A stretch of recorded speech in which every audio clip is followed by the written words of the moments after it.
right. Well, so you had a chance to look over the questions. Are there Yeah. any that you're like, oh, I don't know about this? No, they're fine. All Absolutely good? all good. Yeah. Yeah. Okay, cool. All right. Well, we'll get started. Okay. Welcome to the Dressing Gown CEO. I am your host, Emily Chardiello, and this is the beautiful Caitlyn Muir. Caitlyn, please tell us all about yourself. I can't wait to get started.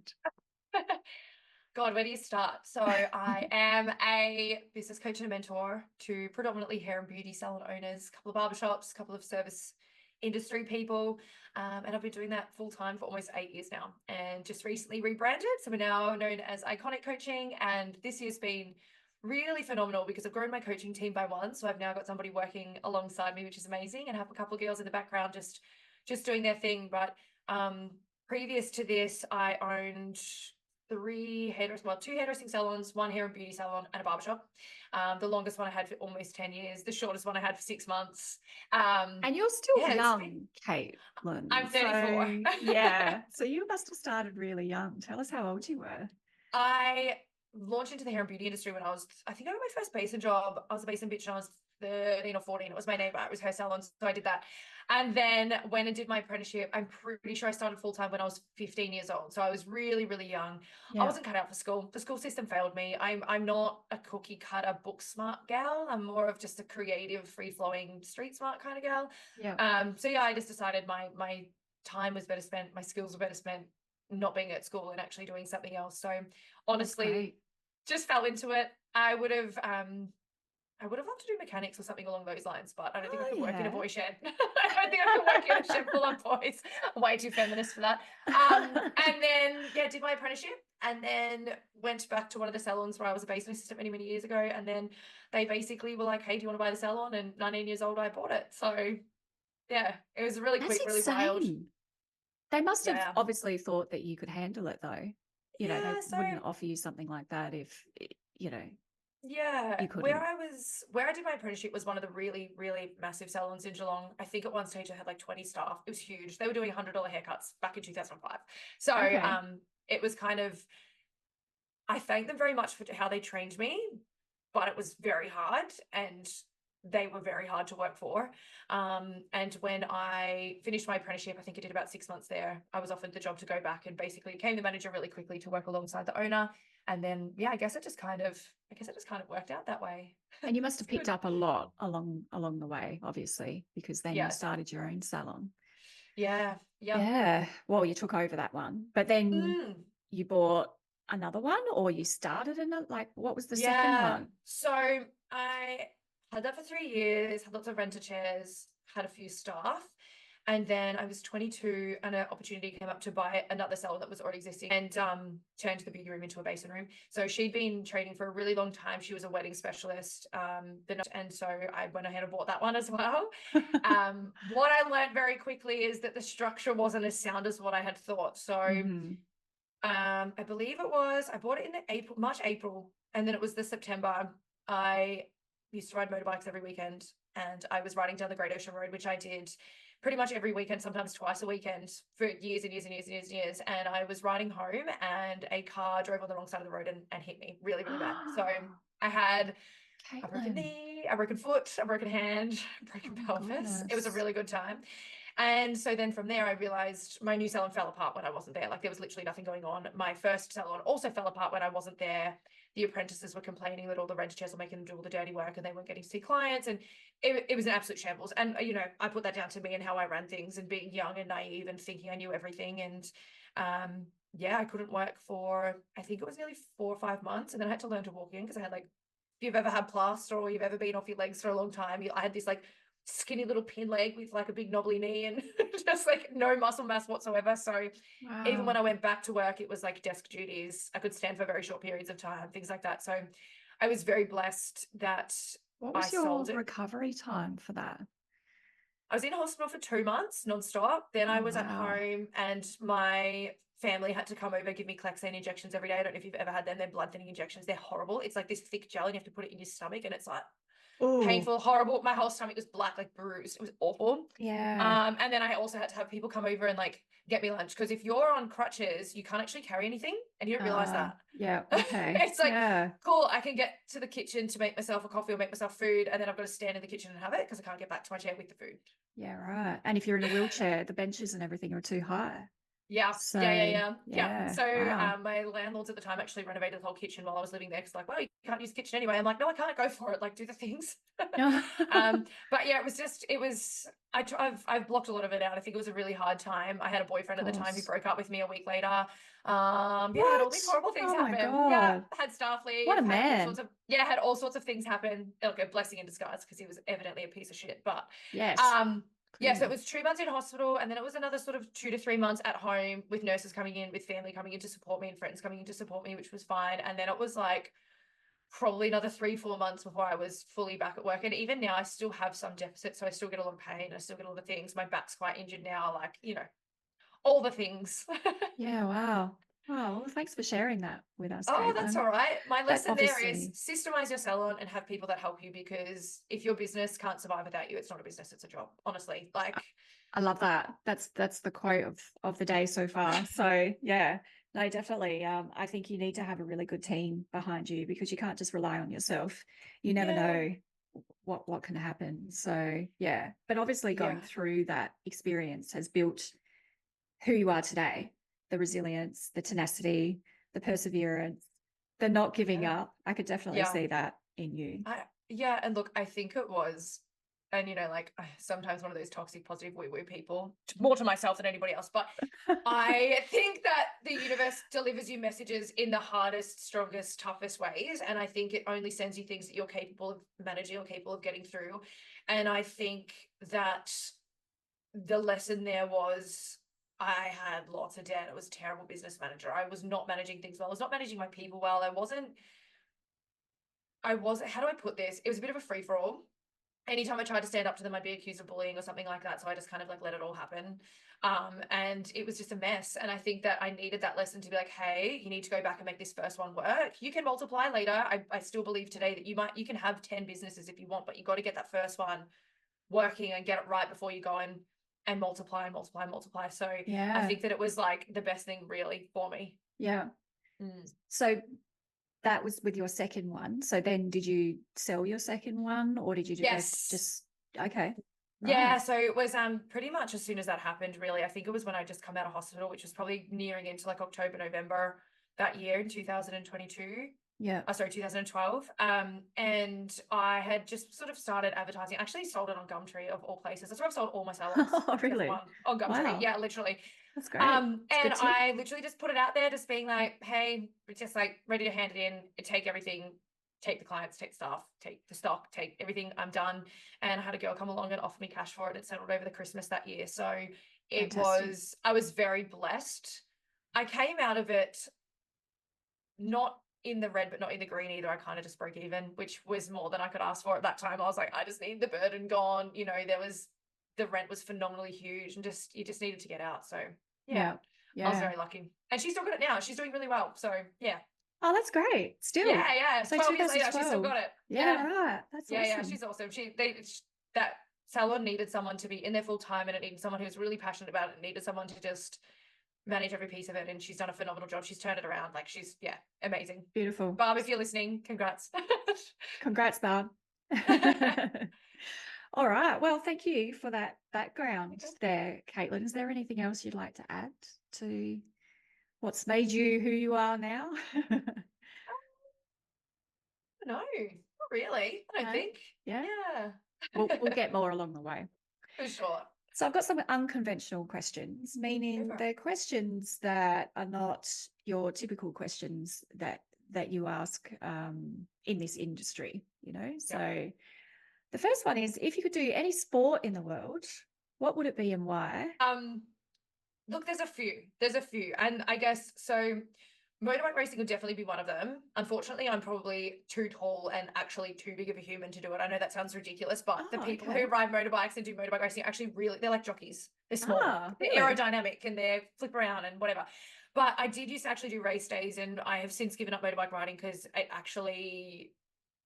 don't have PTSD, I have PTS, where if I get into that environment, all I can see is cars, and it makes me, how do I put this?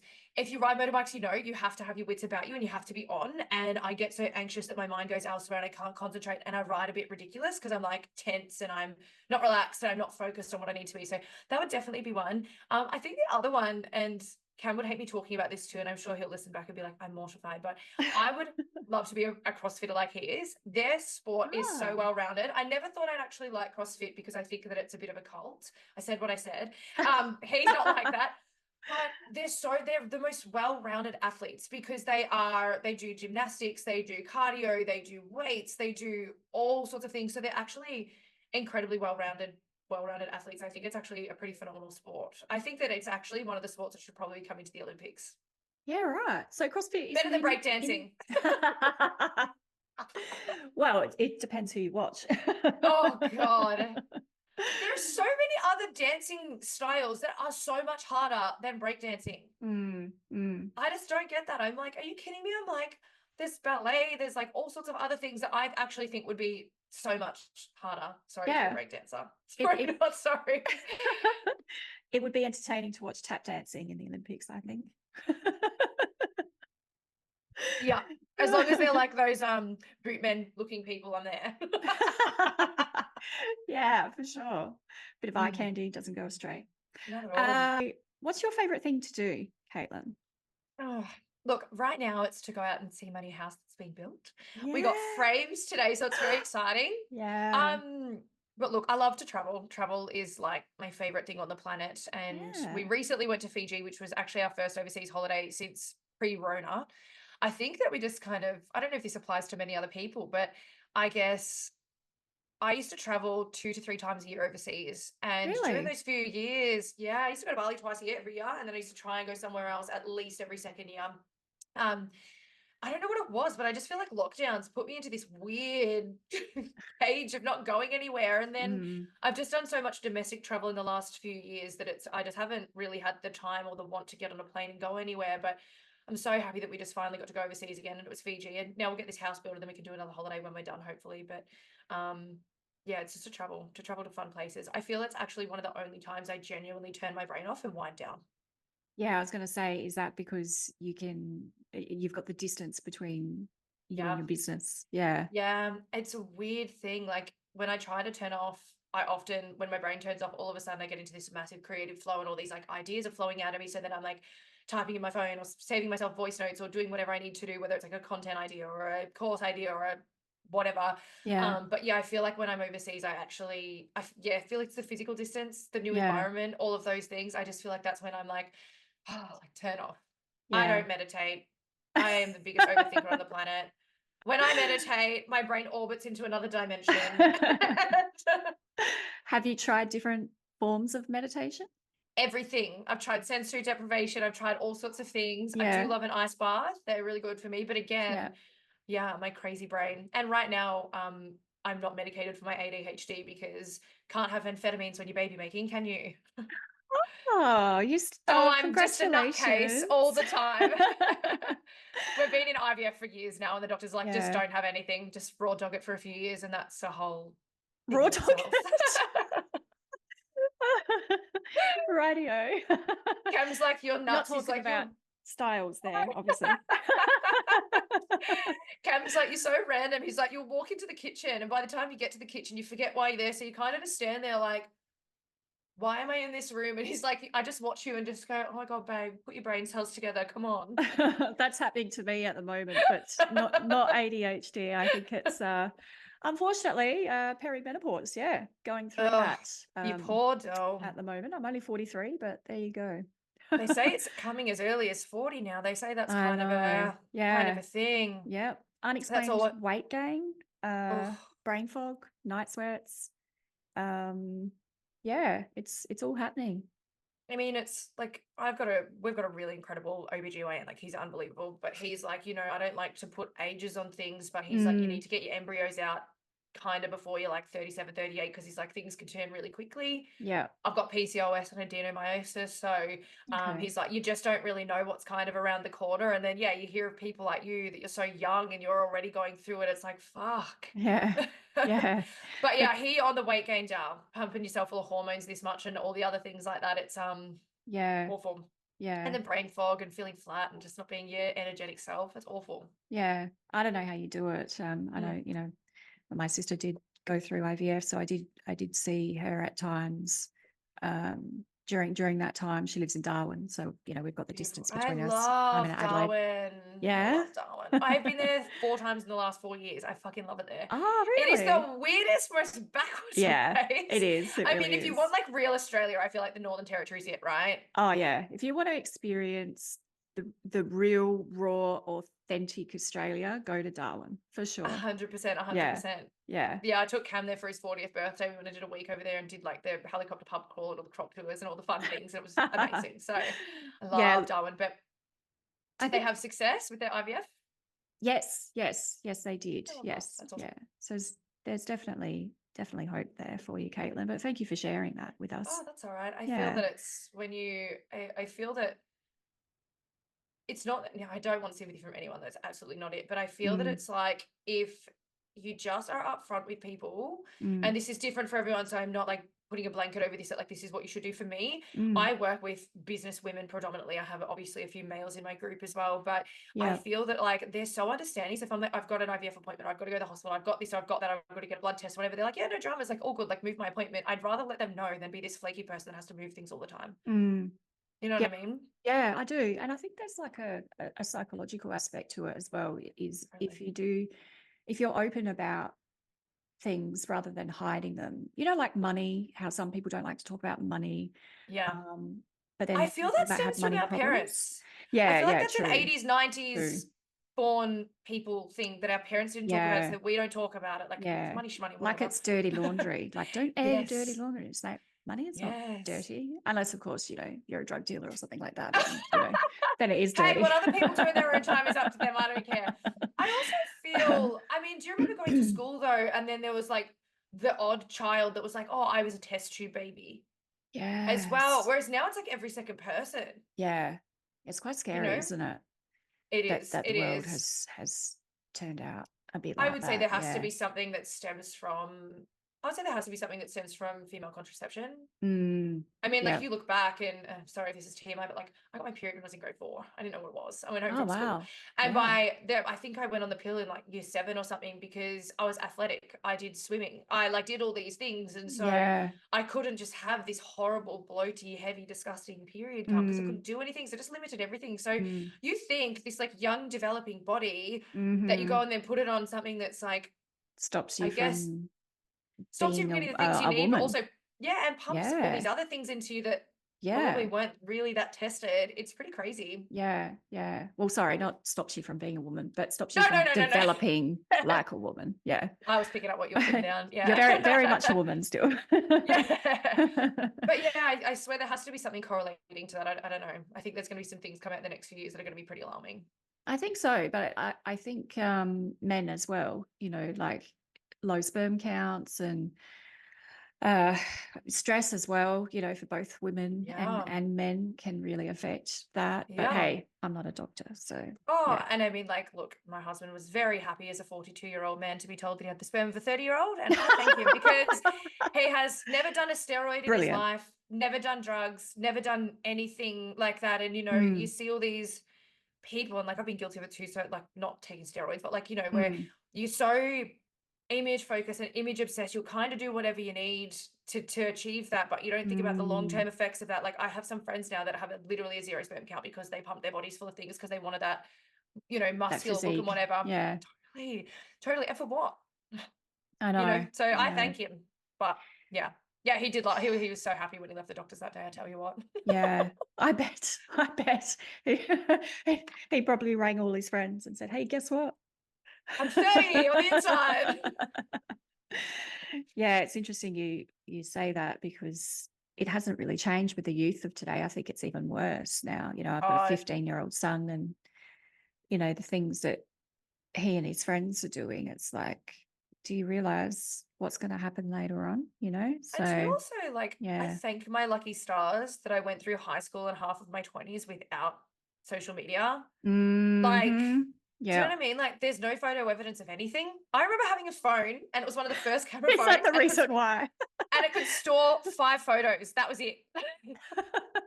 I thought you were going to say like the psychological, damage that's on kids with social media. You're like, because they've got no photos. No photo evidence of anything. No, but I do. I Yeah. think it's like social media is so powerful when it's used in the right way, but man, it does a lot Yes. of damage. And Yeah. I think Australia is one of the first countries they're going to make it. You've got to be 16 or you've got to be 18 or something. And I'm Yeah. here for it. I'm here for it too. Here But for how are they it. going to control that? Because, they Unless say it's Facebook, you're not supposed to be on there till you're 13. And I know plenty of before they're I 13. thought about this, and I think that, I don't know if you're meta verified or not, but you have to put your actual license in, and then it's got to approve your name, it's got to approve your photo, so it's like limiting catfishing as well. Like, Do you I'm know sure that what? someone will find a way around it, but that's probably how they're going to monitor it. I'd say they're going to make everyone verify their accounts. It used to be like that, Caitlyn, because I remember before they asked you to pay to be meta verified that you had to put your license in. So you probably did that a while ago, being meta Probably. verified. But I've only just done it, and they did not ask for my license. Really? So I had to like cancel my account, and then because I couldn't actually change my username as a verified account, and then like had to put everything back in again. I was like, oh, this is so annoying. Yeah, Who no. carries a license on them anymore? I've got one of those digital ones. God. Those old people. I know. But yeah, I feel that they're going to have to do something like that, especially in Australia, if that's what they're going to monitor. But I think it would be a really good thing. I think, oh God, I look back on myself up until I was 20 something, and I was like, God, I was so different to what I am now, and so unaware and so unhealed and so I know. everything that I just, yeah. It's a weird So time. naive, so gullible. Totally. All of that. Yeah, totally. Completely.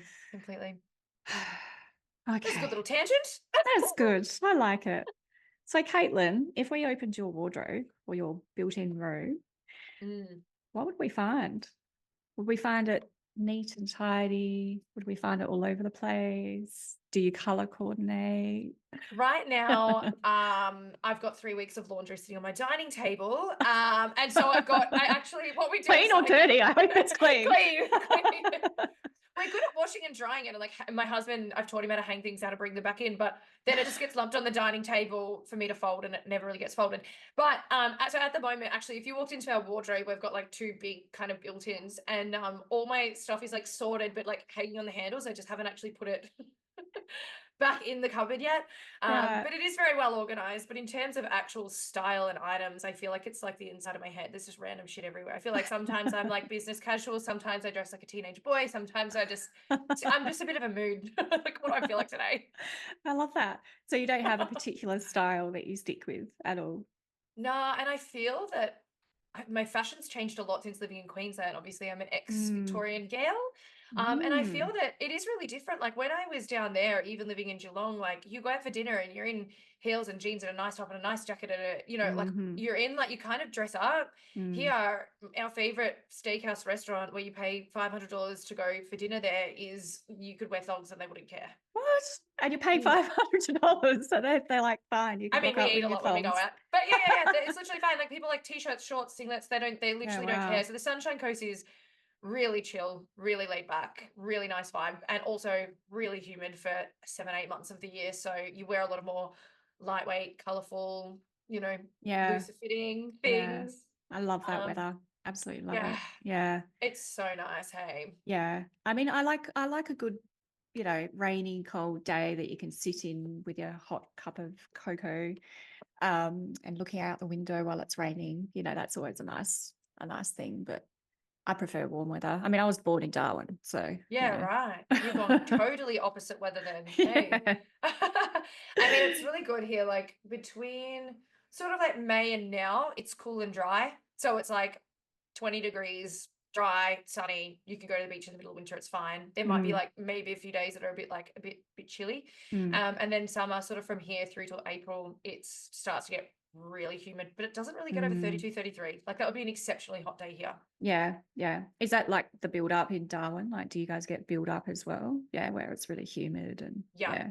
I always think I'm built for humidity, and then I got off the plane in Darwin and I'm like, oh my God, it's so bloody hot here. I'm like, oh my God. Yeah. What time did you, what month of the year did you go? So April, May. Okay.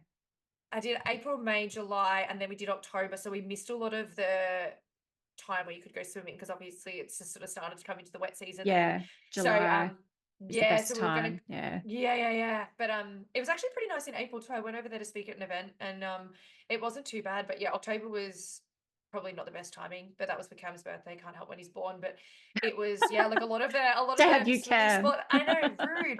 But a lot of the swimming spots were closed, which was really sad because I mean good because you don't want to go swimming with Crocs, do you? Well, we went to Litchfield in July and the rangers do tank thing? come and take them out. No, that's in the city, that the tank. It is too. Have you done that? No, absolutely not. No. Okay. All right. You don't actually understand how big Crocs are until you're near them and their head is the size of you. Yeah. Like you're just like, I'm like his tail is longer than my whole body. Yeah. It's insane. I actually think it's a bit cruel as well. Like I don't really like zoos and that kind of thing. Yeah. Because they're supposed to be, they're territorial. So they're supposed to have a large amount of space to be in.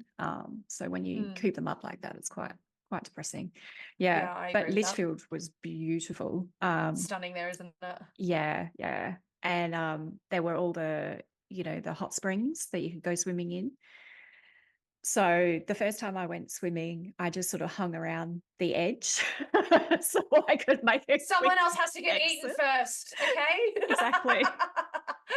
Exactly. But there were there were fish swimming through there and that kind of thing. So I'm like, if there's fish, there's going to be Crocs around here somewhere. But they're pretty harmless. Maybe if there's no fish, they've all been eaten, but who knows? We I think it was Berry Springs we went to one day, and because we were there during the week, there was literally no one there. And then Cam's like, if there's no one here, do we get in or what time of the year was that? October. Oh, okay. Yeah, no. It was open though. I don't know. Yeah. Apparently they use sensors and all sorts of things now. So yeah. Who knows? Yeah. I stupidly, I don't know how I saw it, but something came up on my Facebook and it was a woman who had a GoPro. Excuse me.